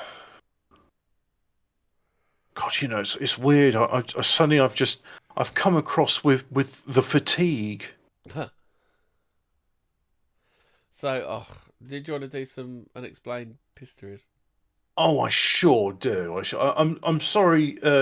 Like Uri Geller, we'll have to talk more about you another time. Great guy. brilliant I think we can't cover guy. him. He's a strange guy. Enemy of Good- James good. Randi. And any enemy of James Randi is a friend of mine. So Yuri Geller, you're my mate. Unexplained mysteries, paranormal investigations around the world. New study casts Avi Loeb's alien spherals, claiming to further doubt. Well, that sounds interesting. What's that about then? I'll post you the link, and then you can read along whilst I read out.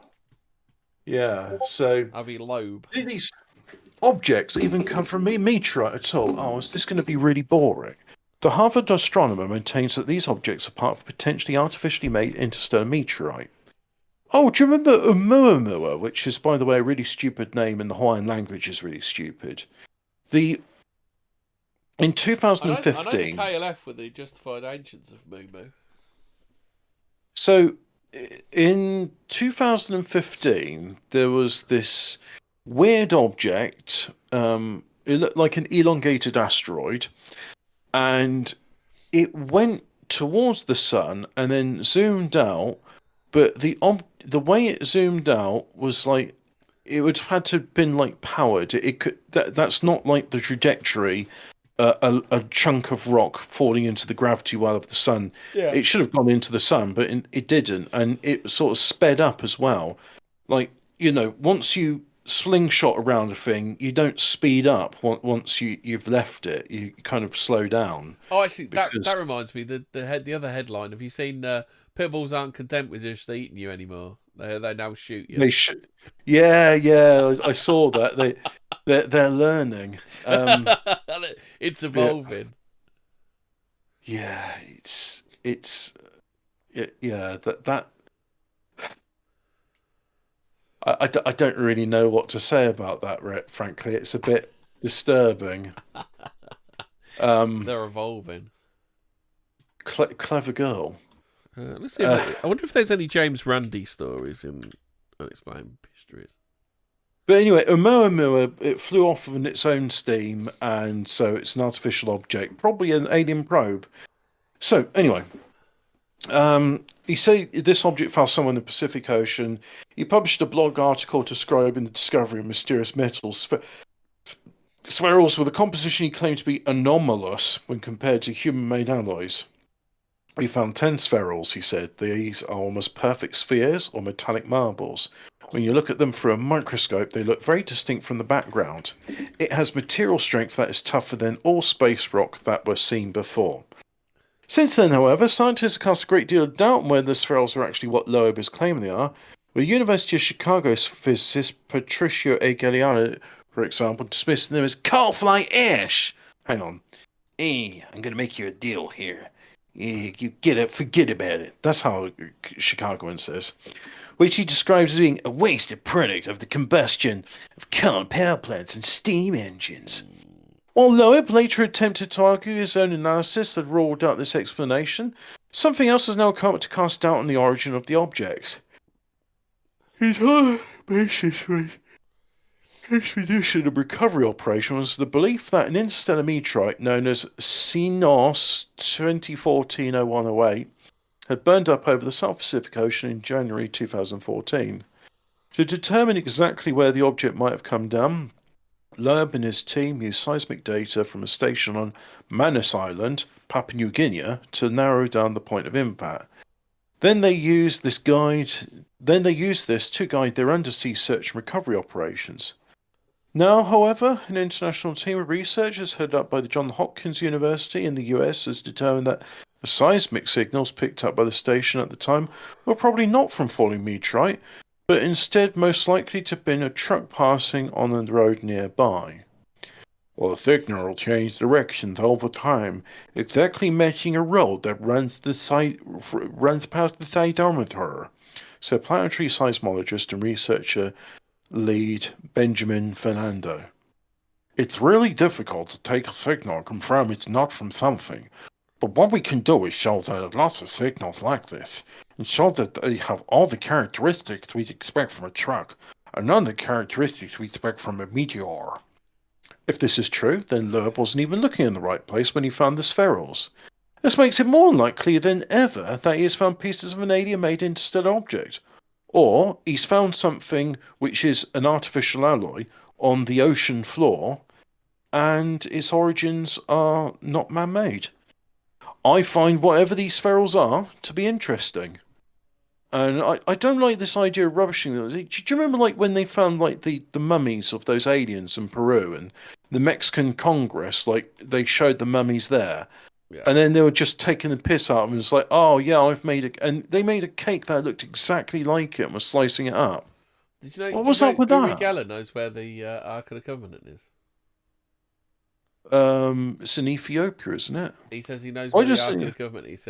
He says... But I'm not going to tell you. He says, I know where the Ark of the Covenant is. I will find it, mark my words. It will be an earth-shattering historical tsunami and an archaeological and theological earthquake. Dowsing ancient soap factory I located under my museum gave me inspiration. Yuri, I know you listen to the show, and can I just say, welcome to 40 words. Yeah. You're my friend, and I love you. Yeah. I am going to offer you some constructive criticism here, and I mean this with all the respect in my heart. If you find the Ark of the Covenant, great. Many will celebrate. However, I think you should have kept it quiet until you actually found it. Yeah. And then nobody can accuse you of just making grand statements without a shred of evidence to back it up. Like a bit of a diff, don't you? Well, you know, people are going to, like James Randi, are going to be taking the piss out of you saying, well, where's the Ark of the Covenant, dickhead? I'm not saying that, but James Randi would say it. And I don't want you to, you know, I don't think it's fair that you get that treatment. I think you should have kept it under your hat, say you're working on something, and then you'd been like, right, here's what I've been working on. Here, it's the Ark of the Covenant. Yeah. And it's just like in that, you know, that film Michael Jackson in. No, Harrison Ford's in. Yeah. They look at it and they mount it. Isn't it weird? Where it's like so, Ark of the Covenant. It's a horrible weapon which kills everybody that looks on it, and that's the Ark of the Covenant. The Holy Grail is a humble little cup, and anybody who drinks from it is healed. Yeah. Well, I mean, what did Steven Spielberg mean by this? Well, obviously it was Nazis. But the other thing is the Nazis opened it, not the good guys. Ah, so yeah. If Harrison Ford had opened instead the Ark of the Covenant, he wouldn't have been turned into a melting waxwork statue. No. It was because it was the Nazis. I see. Yeah. I like that thing in Idiocracy where the un-Nazi'd the world, and that's why we have the UN. Yeah. The UN. They did un-Nazi the world. Insanely realistic new AI voice is indistinguishable from a human. I have dystopic AI news. Go on then. So, one of the largest call centers in the world is in India, and because like people like I'm not saying who, but very racist people automatically hang up if they hear an Indian voice because they say it's just not important enough. I don't care what it is. I hang up. Yeah. Right. So, by the way, that call I got the other day wasn't Indian. It was an English lady, so I answered. Okay. And so anyway, because of this, they're going to use AI to un-Indian their accents. What, so like a voice filter? Yeah, but just so that they can't hear them like shitting in the toilet or whatever. I can't use that word, can I? What if the stunning and brave women get that? Oh, you'll get properly catfished then, won't you? Aren't they doing that already? Kind of with VTubers and such. Yeah, I don't understand the VTube phenomenon. I've never like watched a VTuber, but I've seen clips of it, and it's just like you kind of doing this thing where it doesn't matter. Yeah. Is it degenerate? Is that what you're saying? Well, you know, it's just like it's a pretty voice, and you know, ostensibly a female thing. I saw one once where it was this girl. No, it wasn't a girl actually. It was a bloke because like it was all green screens. The VTuber was like some computer generated cartoon figure, and then the filter for whatever reason the illusion stopped, and you could see this Chinese bloke in just like he was wearing just shorts and a string vest, which I didn't even realize the Chinese wore it. Yeah. And it was kind of like, oh, okay, yeah, this is your so-called waifu. It's actually just well, it's I do. it's I that. feel sorry for him. You have to, don't you? You have to pity the Well, waifu people, don't you? It's like you got a fantasy and some take it too far, but is it any worse than like the women who marry a toaster or the colour pink? Yeah, but they're insane, aren't they? Yeah, well, it's varying degrees of Or insanity. your mate the witch that married the ghost, what cheated on her. Oh, and then no, she's not my mate. And then like they divorced because the ghost was being like jealous of her having a haunted doll. Yeah. And it's like, look, love, I know you want attention from people because you didn't get enough from your dad, but this isn't the way to get. It's that fine balance of either not enough or too much attention from the father, and you end up wrong sort of attention from the father. Oh, there was this like horrible story told to me. Like, apparently, one of the reasons why Latina women are so good in bed, but all have like these really mercurial tempers, is because they're either molested by their uncle or their father. Mm. And I'm just start thinking about some women I've known in the past, and I'm just like, oh, okay, I think I know what's gone here. No. Right, I think we've run out of content, haven't we? This well is dry. Oh, we got time for one more unexplained mystery? If you really want to do it. Man in Tennessee is shot by his own dog while lying in bed. This is black on black violence, by the way. It's a pitter. The bizarre incident reportedly involved Gerald Kirkwood of Memphis, Tennessee. Gerald is a jogger who had been lying in bed with his partner when his dog, a 1-year-old pit bull, jumped up on the bed and inadvertently pulled the trigger on the firearm that happened to be lying next to them. Now, you could be saying... That's some real firearm safety there. Like, this is a guy who obviously goes down the range a lot, doesn't he? Yeah, and practices, safety first. Yeah. Make sure there's no round chambered, safety's on, ammo and the gun locked away separately. Yeah. Don't train your pit bulls to pull the trigger. But anyway, so Jerome Jackson... The bullet ended up grazing the man's thigh, causing a non-critical injury. Well, better luck next time, Jerome Jackson. It turned out the dog named better luck next time, Oreo. Yeah, the dog named Oreo, because that's what he's fed on when he's not eating babies, had managed to get its paw stuck in the gun's trigger guard. Kirkwood's female friend, which was some bitch that he'd hired to fuck that day, later reported to have departed the... Yeah, it was later reported to have departed the property with the firearm in question to throw it in the bin. So it was a perfectly legal firearm then. It definitely wasn't one which the serial number couldn't be read on. It wasn't that. Ario is a playful dog. He's really playful with... Ario, I can't do Jerome Jackson's voice. Yeah. Ario's a playful dog. He loves playing with babies and mauling babies, eating babies, chasing babies in the yard. Loves babies.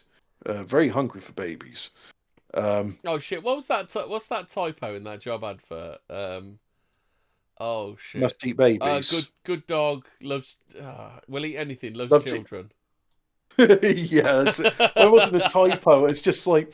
That's a place where you need a full stop, mate. Oh yeah, it's use a full stop. What was the other one? They did that campaign, didn't they? Use a full stop, psychopath.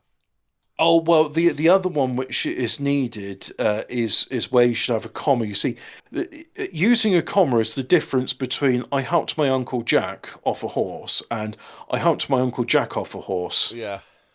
Yeah. So Ariel's a playful dog and he likes to jump around and stuff like eating babies. And it just went off, she said. Keep the safety on or use a trigger lock. This is by no means the first instance I've seen a dog laying shoot on the someone. fucking bed. I mean, Jesus, what's going on? But yeah, so, well, you know, this is. I'm not allowed to use the word on Twitter, but no, I'm not allowed to use the word on YouTube. But I am allowed to use the word on Twitter. It's spelled, it has the same letters as Ginger. Is that the one you're talking about? Yeah, exactly. And Hollywood casting directors are just as dyslexic as I am, so I'm not going to pronounce the ginger word. Yeah. And by the way, I say ginger with a hard R. Yeah. Back in 2010, we reported on the case of a man in California who'd been out duck hunting when his Labrador Retriever accidentally stepped on his loaded shotgun. Oh, there's another one that I know of because I saw it on the telly. A couple of guys went out turkey shooting. Then obviously bagged themselves a turkey. Threw the turkey in the shotgun in the back of the car. Turkey wasn't quite dead enough. Bang! I nearly killed one of them. Oh, is this the one? Oh no, sorry, I'm getting that in Duck Cheney. Yeah. Duck Cheney. Cheney. Dick Cheney. You know, he accidentally shot his friend 28 times with birdshot from his shotgun. Yeah, and then his friend came on. His mate apologised for wasting his ammo, didn't he? Yeah, and for like getting in the way of all his bullets, and you know, he's very sorry to Dick Cheney for like being such a fucking retard that just gets all the bullets. And now we have to put it with Liz Cheney telling us what a great, upstanding person she is. Like when she's spawn of probably the most evil man that's ever walked the halls of Congress. Oh yeah. Hey, what's Nancy Pelosi up to these days? I feel like investing in some stock market stuff. Yeah, what's she investing in these days? Well, I don't know. Let's go to the Nancy Pelosi stock tracker. Nancy Pelosi stock tracker. She seemed to know when to invest into Nvidia. Yeah. Pelosi tracker, real-time stock trading insights. Welcome to the Pelosi tracker. So, they can't obviously know what. They can't. I'll rephrase that. They can't legally know what she's investing in, can they? Well, you can. I think it's 40 days after. Yeah. So recently, bought some in Amazon. Bought between the range of $250,000 to $500,000 worth. That was filed, traded on the 17th of January and the 14th of January. What else? Alphabet, bought some Class A common stock in Alphabet. Nvidia Corporation, yeah. So this is all the stuff in January. So we'll have to find out in April what she bought in February. Yeah. Yeah. But, you know, Nancy Pelosi is one of the world's best stock traders, and frankly, she's wasted in Congress. She'd be far better in Wall Street. Day trading. Yeah. Right, so are we done? I think we're done. Yeah. Yuri Geller, we love you. Let's go with the chat once more, see if any news come in. Oh, yeah. We should have. I haven't read Hawaiian word sounds stupid because their alphabet only has 13 letters. Holy Grail is a moon cup, says Dumb Elf Kicker. I don't believe this. Willie's stopping them smell like shit. I don't know what that means. No idea. Yuri Geller is fiercely litigious. It's in his blood. Whoa, dumb. Whoa. I don't know. I don't know what that's. I have no idea what he's talking about. No, neither do I. Right, anyway, so that's us done. Good night, all. Go away now.